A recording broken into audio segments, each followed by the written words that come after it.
Hi guys, Mahesh friends. ఆంధ్రప్రదేశ్లో లా సెట్కి సంబంధించిన ఫలితాలు అయితే రిలీజ్ అయ్యాయి. మొత్తంగా ఈ యొక్క పరీక్షకు 11,497 మంది అభ్యర్థులు అయితే మనకు హాజరైతే అవగా 10,831 మంది అయితే ఉత్తీర్ణత సాధించారు.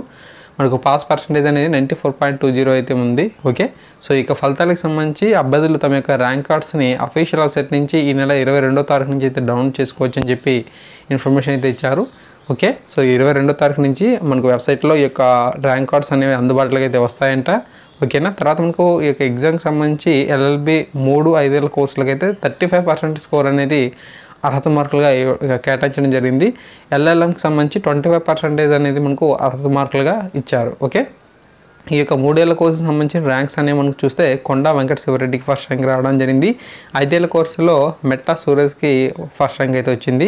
LLM కోర్సులో వేమూరు లీలాకృష్ణకి ఫస్ట్ ర్యాంక్ అనేది రావడం జరిగింది. ఓకే, సో ఈ విధంగా మనకు ఇన్ఫర్మేషన్ అయితే ఉంది. తప్పకుండా ఈ యొక్క ర్యాంక్ కార్డ్స్ కూడా అందుబాటులోకి వచ్చిన వెంటనే మీకు అప్డేట్ అయితే ఇస్తాను. Thanks for watching this video. మరిన్ని ముఖ్యమైన అప్డేట్స్ కోసం మన యొక్క ఛానల్ని సబ్స్క్రైబ్ చేసుకుని సపోర్ట్ చేయండి. Thank you.